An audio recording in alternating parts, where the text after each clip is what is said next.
पहली बड़ी खबर, इजरायल के किरियत शहर में हिजबुल्लाह का मिसाइल अटैक, खाली जगह पर गिरी मिसाइल हमले से कई गाड़ियों में आग लगी।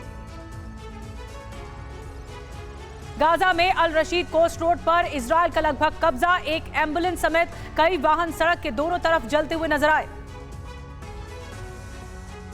आज हिजबुल्लाह चीफ नसरुल्लाह इजरायल के खिलाफ जंग का कर सकता है ऐलान। बेरूत में आज शाम 6:30 बजे बोलेगा नसरुल्लाह। नसरुल्लाह के भाषण से पहले हिजबुल्लाह और इजरायल के बीच गोलीबारी, आईडीएफ का बयान, लेबनान में हिजबुल्लाह के कई ठिकानों को निशाना बनाया। इजरायली फोर्स पर हमास लड़ाकों के हमले का एक और वीडियो आया सामने। वेस्ट बैंक के जेनिन में किया सेना पर अटैक, धुएं का उठा गुबार। जेनिन में हमास इजरायल में छिड़ी भीषण जंग, मस्जिदों से हमास के लड़ाके कर रहे हमले। जेनिन कैंप के ऊपर से पर्चों की बारिश, पर्चों में हमास लड़ाकों के लिए चेतावनी का अंदेशा। वेस्ट बैंक के जेनिन में कब्जे को लेकर भीषण जंग जारी, हमास लड़ाकों ने इजरायली सेना पर घात लगाकर हमला किया, आईडीएफ पर की बमबारी। जेरूसलम में इजरायली सेना का गिरफ्तारी अभियान जारी, कलंदिया कैंप से एक युवक को गिरफ्तार किया। लेबनानी मीडिया का दावा, दक्षिण लेबनान के एता अल शाब शहर के बाहरी इलाके में इजरायली सेना की गोलीबारी। गाजा में बंधकों का पता लगाने के लिए अमेरिका ने जासूसी ड्रोन उड़ाए, पिछले एक हफ्ते से तलाशी अभियान जारी।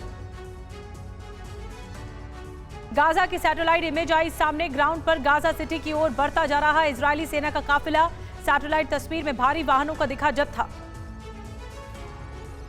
इजरायली सेना ने वेस्ट बैंक में कई जगहों पर गोलीबारी की, काफर आए शहर में कई घरों को निशाना बनाया।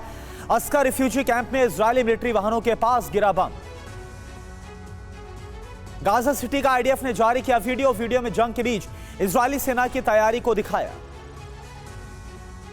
उत्तरी गाजा के आसमान में उठी आग के लपटे, इजरायल ने गाजा पर 30 मिनट से ज्यादा वक्त तक मिसाइलों की बारिश की, बेत हनौन इलाके को निशाना बनाया। गाजा को अंतर्राष्ट्रीय सहायता, 68 ट्रकों को चिकित्सा आपूर्ति, भोजन और पानी की दी गई मदद।